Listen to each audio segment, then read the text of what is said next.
अब आप जुबान काट या गर्दन उड़ा दे, मैं सब कुछ जिल्लेलाही से कह दूंगी। सुहेल बगावत पर आमादा है, रूह शिराजी की तरफ खिंची हुई है और हजूर सुल्तान अपने वादों की लपेट में जकड़े। एक झनका मन की बाजी हार कर कोई बिक गया, कोई बिक गया, कोई बिक गया सत्ते।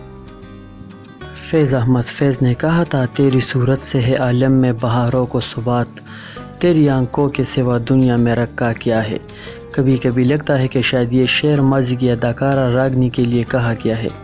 वैसे तो हिंदुस्तान की फिल्मी सनत में आंखों के हवाले से और भी अदाकाराओं के नाम लिए जा सकते हैं, जिनमें परी चेहरा नसीम बानो, बेगम पारा और पाकिस्तान की दो अदाकाराएँ शाहीना और रानी ख़ास तौर पर काबिल ज़िक्र है। लेकिन आहू चशम का खिताब रागनी को ही दिया गया है, यानी हिरनी की आंखों वाली। मुंशी मैं अग दे लंबू वेखना चाहनी, इस हवेली दे बनेरिया नालों। अदाकारा रागनी ने पहले भारतीय और फिर तकसीम हिंद के बाद पाकिस्तानी फिल्मों में काम किया। वो 1922 में गुजरांवाले में पैदा हुई। उनका असल नाम शमशाद बेगम था।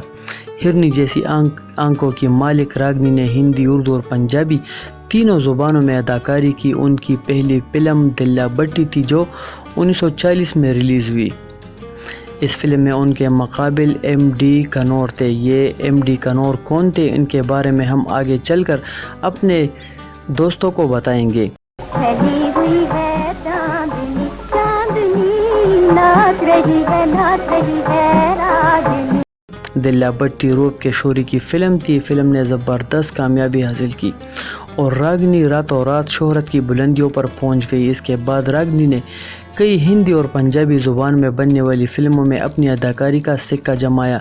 इनमें सहती मुराद 1941 रिलीज़, निशानी 1942, रावी पार 1942, पूंजी 1943, दासी 1944 और कैसे कहूँ 1945 शामिल है।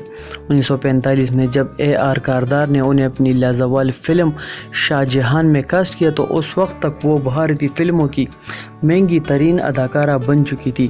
कहा जाता है कि उन्होंने फिल्म शाहजहान में मुमताज़ महल के किरदार करने के लिए 1 लाख रुपए मुआवजा लिया था।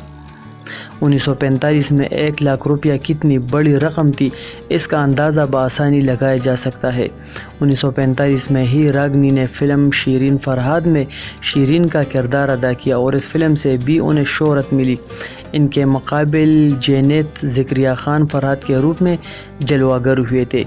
ये जैनेत मशहूर भारतीय अदाकार अमजद खान अल-मारूफ गब्बर सिंह के वालिद थे। 1946 में रागनी ने S.M. यूसुफ की फिल्म नेक परवीन में अपनी खूबसूरत अदाकारी के जौहर दिखाए। ये एक मुस्लिम सोशल फिल्म थी जो बहुत कामयाब रही। 1946 में रिलीज़ होने वाली कामयाब तरीन फिल्मों में एक नेक परवीन थी। कहा जाता है कि अनमोल गढ़ी के बाद सबसे ज़्यादा नेक परवीन ने बिजनेस किया था। तकसीम हिंद के बाद भी रागनी ने 2 भारतीय फिल्मों में काम किया, लेकिन ये फिल्में ज़्यादा कामयाब न हो सकी।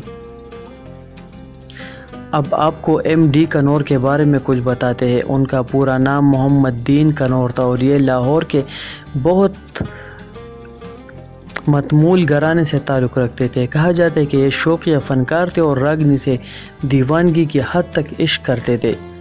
उन्होंने रागनी का दिल जीतने की बहुत कोशिश की, लेकिन रागनी की सर्द मेहरी ने वो सख्त दिल बर्दाश्त हुए।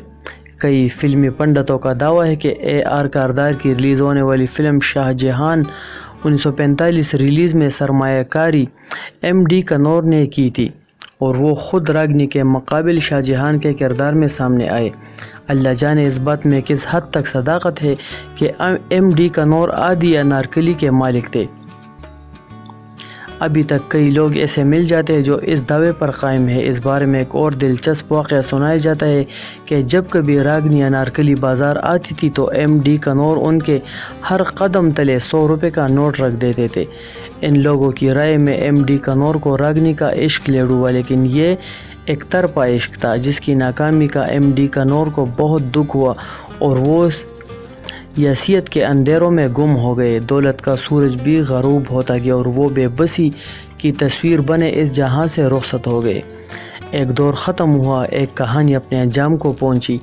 पाकिस्तान आने के बाद रागनी ने जिन फिल्मों में काम किया ان میں مندری، بے قرار، کندن، غلام، گمنام، نوکر، شرار بیداری، انارکلی، گہرا داغ، سیاح، تاج محل، سلطان، سیدھا راستہ خاص طور پر قابل ذکر ہے۔ یہاں ان کی فلم تاج محل کا ذکر ضروری ہے۔ تاج محل ایس ٹی زیدی نے بنائی تھی، جو مغل اعظم کے معاون ہدایت کار تھے۔ انہوں نے پاکستان میں تاج محل بنائی تو راگنی کو نور جہاں کا کردار دیا، جو انہوں نے بڑی خوبصورتی سے ادا کیا۔ جہانگیر کا کردار ریحان اور شاہ جہان کے روپ میں محمد علی جلوہ گر ہوئے تھے۔ حبیب نے شیرازی اور یوسف خان نے شہزادہ شہریار کا کردار کیا تھا۔ ایمانداری کی بات یہ ہے کہ فلم میں سب سے متاثر کن اداکاری راگنی کی تھی۔ راگنی حسین و جمیل ہونے کے علاوہ بہت اچھی اداکارہ بھی تھی اور ان کی آواز کا سحر بھی شائقین کو اپنی جکڑ میں لے لیتا تھا۔ وہ بڑی بے باک اور صاف گو تھی۔ اپنے کیریئر کے دوران کوئی انہیں صداقت کے بے محابہ اظہار سے نہ روک سکا۔ ان کے بارے میں یہ بات مشہور تھی کہ وہ تکبر جیسے مرض کا شکار ہے۔ بہت سے لوگوں کا کہنا ہے کہ اسی تکبر کی وجہ سے انہوں نے ایم ڈی کنور کی محبت ٹھکرائی تھی۔ انہوں نے 1940 کی دہائی میں ہی محمد اسلم نامی شخص سے شادی کی، جن سے ان کے 2 بچے سائرہ اور عابد پیدا ہوئے۔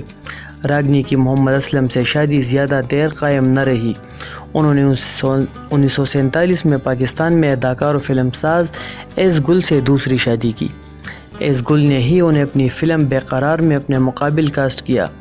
راگنی نے کئی دہائیاں پہلے سرکاری ٹی وی کے ایک پروگرام میں یہ انکشاف کیا تھا کہ انہیں آہو چشم کا خطاب ایک صحافی نے دیا تھا، لیکن اس صحافی کا نام آج تک کسی کو معلوم نہیں ہو سکا۔